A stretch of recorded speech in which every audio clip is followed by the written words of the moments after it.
本日はお忙しい中、お集まりいただきありがとうございます。本日、ファシリテーターを務めさせていただきます、ワート共同代表の堂野と言います。ご存知のように、2021年の2月にミャンマーで軍がクーデターを起こしました。報道でも流れていますが、自国民への弾圧を続けている上、メディアの制限や操作、通信を遮断するなど行い、発言や表現もさせない状況になっております。人権侵害だけでなく、表現の自由を阻害する行為に対し何かできないかと思うことから、自由と平和な表現活動を支援し、世界に訴えていくため、ワートという団体を立ち上げました。団体のワートは、日本のワート、ミャンマー語の不徳という意味、それからアート、レボリューション、トランスの頭文字で作っています。また、ワートは英語でイボであり、イボが気になるように、世の中の気になるところを目指した活動となるよう命名しました。そして活動のメインともいえる一コマ漫画ですが、時代や社会を映すものです。漫画といえば、現在ストーリー漫画が全盛ですが、ストーリー漫画が描かれる前から一コマ漫画は世界中で政治や社会、世相を題材に書かれてきました。私たちがホームグラウンドとしている京都精華大学では、世界的にも珍しく4年生大学では唯一48年も前から一コマ漫画を教えています。今回その一コマ漫画とはどんなものか、また緊迫したミャンマーで描かれている一コマ漫画とはどんなものか、ミャンマー情勢も踏まえてお伝えしていけたらと思います。それでは共催でもある京都精華大学アフリカ・アジア現代文化研究センターグローバルスタディ学科長の清水先生からご挨拶をいただきたいと思います。皆さん、はじめまして、清水と申します。ご紹介ありがとうございます。私どもですね、京都精華大学のアフリカ・アジア現代文化研究センターという小さな大学の小さなセンターなんですけれども、主にですね、これまでアフリカのことをですね、ずっとやってまいりました。アフリカ・アジアと、通常ですね、アジア・アフリカっていう言い方が、一般的だと思うんですけれども、ご存知の通り、本学の学長、臼井佐子という、アフリカ出身の学長がおります関係で、また、そのメンバーがですね、ほとんどが、アフリカのことばっかやってる、メンバーばっかりでしたので、こんな風になっていたんですけれども、今日はコーディネーターの、一人である、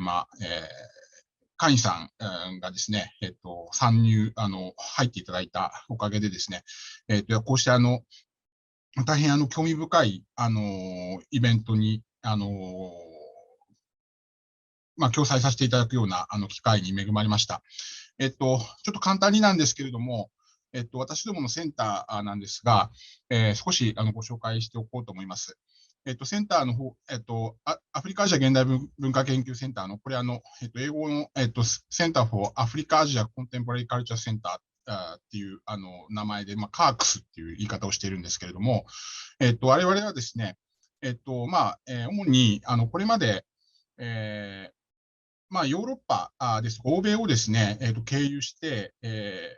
アフリカとかアジアという地域をですね、知ってきた、そうした構造をですね、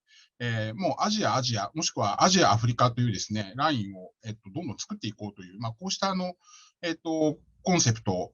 一つ目のコンセプトなんですけれども、こうし、という、ベース、考え方のベースの上に成り立っているセンターです。そして、これまでいわゆる学術研究というのはもちろん重要なんですけれども、その学術研究以外にもですね、もっと実践的な、未来志向型の研究を、していこうということをですね、志しています。そして最後に、こうした研究もですね、ずっと大学ですとか、研究所という中に閉じ込められていたわけなんですけれども、これを、いろんな人と、共有していく、またそういう人たちと一緒に作り上げていくという、こうした志も、持っております。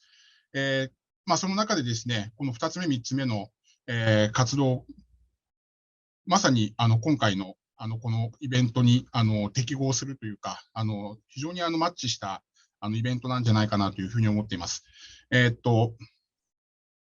今ホームページのアドレスをちょっと皆さんに流しておきますので、またご関心があればぜひこちらの方を見ていただければなと思っています。今日はもう、すでに40人の方が、ご視聴されているようですけれども、非常に盛況になるのはもう、明らかだと思いますけれども、非常に重要な、国際問題の、一つだと思います。ぜひ、素晴らしい、ご発表を、私自身も、学ばせていただきたいと思いますし、皆さんもぜひ、楽しみながら、いろいろ学んでいただければなというふうに、考えております。簡単ですけれども、ご挨拶にさせていただきたいと思います。それでは、今日はどうぞよろしくお願いいたします。はい、ありがとうございました。